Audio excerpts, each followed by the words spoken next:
Bismillahirrahmanirrahim. Assalamualaikum warahmatullahi wabarakatuh.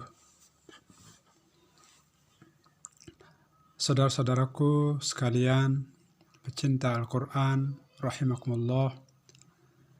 Alhamdulillah, segala puji bagi Allah atas segala nikmat yang Allah berikan pada kita semua, sehingga alhamdulillah pada hari ini kita bisa mengikuti salah satu agenda thalabul ilmi, yaitu belajar Al-Quran atau tahsin tilawah. Semoga apa yang kita lakukan pada hari ini dicatat dan dijadikan sebagai pahala pemberat timbangan kebaikan-kebaikan kita kelak di yaumil hisab. Amin ya rabbal alamin. Salawat dan salam semoga Allah selalu limpahkan kepada Rasulnya, qudwah dan uswah kita, dan juga kepada sahabat, dan juga kepada keluarganya, dan kepada seluruh umatnya ila akhir zaman. Baiklah, pada pertemuan perdana ini kita akan membahas ilmu tajwid sebagai salah satu ilmu pengantar. Semoga dengan pengantar ini kita akan memiliki pemahaman yang sedikit menyeluruh tentang apa yang maksud dengan ilmu tajwid. Kita mulai dari pengertian ilmu tajwid. Secara bahasa, secara lughah, ilmu tajwid bermakna at-tahsin. At-tahsin artinya memperbaiki atau memperbagus. Sedangkan menurut istilah, yang dimaksudkan dengan istilah di sini adalah istilah para ahli qiraah atau yang biasa disebut dengan ulama qurra. Mereka mendefinisikan ilmu tajwid adalah i'ta'u kulli harfin ma yastahiquhu minas sifat. Jadi ilmu tajwid adalah memberikan masing-masing huruf ma yastahiquhu, apa-apa yang menjadi hak huruf tersebut. Apa haknya? Minas sifat, yaitu kita memberikan sifat-sifat huruf. Atau ada juga yang mendefinisikan ilmu tajwid adalah ilmun yubhasu fihi an makhorijil huruf. Ilmu tajwid adalah ilmu yang membahas padanya tentang makhorijul huruf. Jadi sifatul huruf dan makhorijul huruf adalah dua sisi yang tidak bisa dipisahkan antara satu dengan yang lainnya. Insya Allah pada waktunya nanti kita akan membahas apa itu makhorijul huruf dan apa itu sifatul huruf. Karena dua hal inilah salah satu pilar, salah satu rukun utama tajwid yang sangat penting yang harus kita ketahui untuk kita amalkan. Berikutnya, mengamalkan ilmu tajwid. Para ulama mengatakan bahwa mengamalkan ilmu tajwid hukumnya adalah fardu ainin. Adapun berilmu atau mempelajari ilmu tajwid, mempelajari teori-teori yang terkait dengan hukum-hukum tajwid, maka para ulama sepakat hukumnya adalah fardu kifayah. Karena apabila sebagian orang sudah mempelajari teori-teori ilmu tajwid, maka orang-orang selainnya akan gugur dosa-dosanya karena kewajibannya sudah diwakilkan oleh sebagian orang lain. Namun demikian perlu kita catat, apabila kita ingin mendapatkan pahala yang utama di sisi Allah Subhanahu wa Ta'ala, maka belajar ilmu tajwid tentu adalah sesuatu yang mulia, karena dengan kita belajar ilmu tajwid, barangkali kita telah menggugurkan dosa-dosa saudara-saudara kita, dosa-dosa mereka yang tidak sempat belajar Al-Quran, dosa-dosa keluarga kita, dosa-dosa tetangga kita, dosa-dosa bahkan satu kampung, bahkan mungkin satu desa, bahkan satu kecamatan. Bisa dibayangkan betapa besar pahala yang Allah berikan kepada kita tatkala kita belajar ilmu Al-Quran. Lalu dengan kita belajar ilmu Al-Quran tersebut, kita telah menggugurkan begitu banyak dosa orang-orang yang tidak sempat belajar Al-Quran. Itulah makna dari belajar ilmu tajwid, hukumnya fardu kifayah. Kemudian para ulama menyebutkan bahwa mengamalkan ilmu tajwid dalam membaca Al-Quran hukumnya adalah fardu ain. Artinya, setiap orang kalau dia sudah mukallaf, dia sudah akil balik, dia sudah dibebankan kewajiban syariat, maka wajib baginya membaca Al-Quran sesuai dengan tajwid.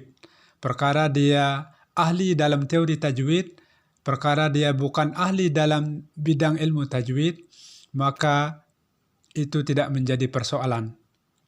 Yang wajib baginya adalah membaca Al-Quran secara tajwid.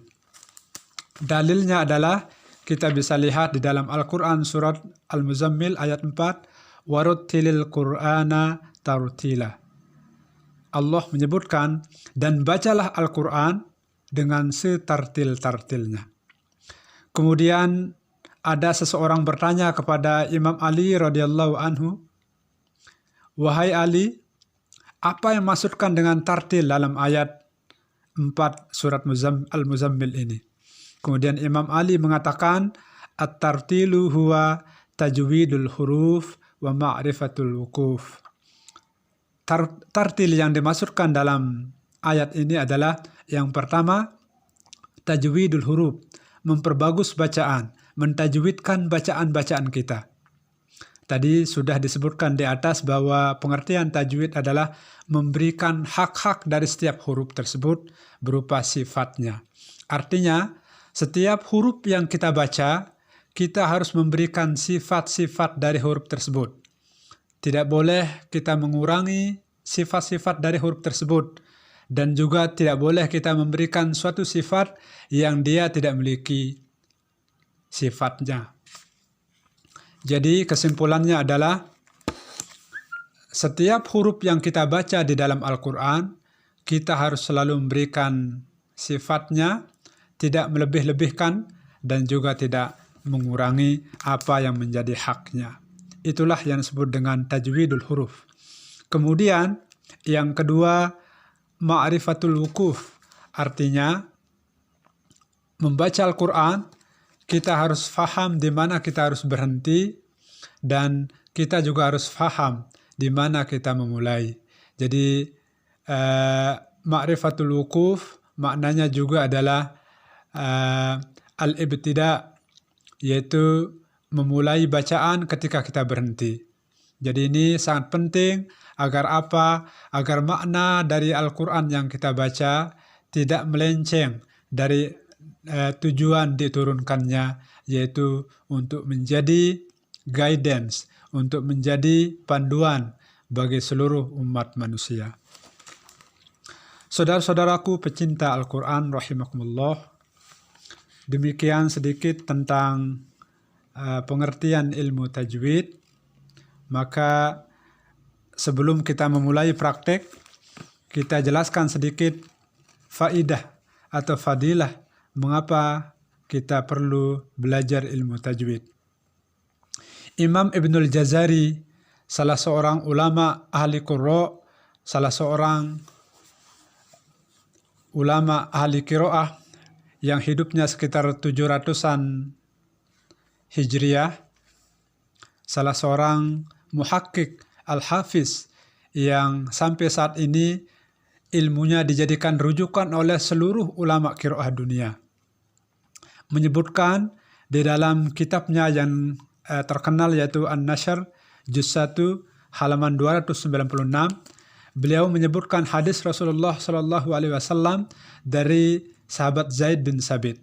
Rasulullah Shallallahu Alaihi Wasallam bersabda, "Innallaha yuhibbu ayyuqra'a al-Qur'an kama unzil." Sesungguhnya Allah Subhanahu wa taala sangat mencintai bacaan Al-Quran yang dibaca sebagaimana ia diturunkan. Jadi, Al-Quran diturunkan dengan cara tartil, dengan bacaan yang benar, sesuai dengan kaidah-kaidah ilmu tajwid. Maka ketika kita membaca Al-Quran sesuai dengan tata cara, sesuai dengan cara yang diturunkan, ketika ia diturunkan oleh Jibril kepada Rasulullah SAW, maka Allah begitu senang, Allah begitu mencintai bacaan Al-Quran yang dibaca sesuai dengan bacaan tajwid. Makanya dalam hadis yang lain disebutkan bahwa al-mahiru bil Quran ma'as safarotil kiromil baroroh. Mereka yang ahli atau mahir dalam membaca Al-Quran, mahir dalam menghafal Al-Quran, maka kelak ia akan tinggal di surga bersama as-safarotil kiromil baroroh, yaitu orang-orang yang mulia. Para ulama mengatakan bahwa as-safarotil kiromil baroroh maksudnya adalah para malaikat yang mulia, di mana para ahlul Quran, mereka yang mahir di bidang Al-Quran, kelak di surga dia akan mendapatkan posisi yang sangat tinggi, berada di posisi surga yang sangat tinggi, sehingga ia tinggal bersama para malaikat yang mulia tersebut. Kemudian disebutkan juga sebagai kitabullah, hendaknya kita membaca Al-Quran dengan bacaan yang tartil, yaitu bacaan yang baik dan benar, sebagaimana ketika ia diturunkan agar kita mendapatkan ridha Allah Subhanahu wa Ta'ala. Di dalam surat Al-Baqarah ayat 121, Allah Subhanahu wa Ta'ala sebutkan, allazina atainahumul kitab yatlunahu haqqa tilawatih, yaitu orang-orang yang telah kami berikan Alkitab, maksudnya Al-Quran, mereka membacanya dengan bacaan yang sebenar-benarnya. Itulah salah satu bagian orang-orang yang Allah cintai, Allah ridhoi, karena mereka membaca Al-Quran dengan memberikan haknya, dengan cara mentajwidkan huruf-hurufnya, berwakaf di mana dia harus berwakaf, dan memulai di mana dia harus memulai. Demikian pengantar kajian tajwid kita pada hari ini. Wassalamualaikum warahmatullahi wabarakatuh.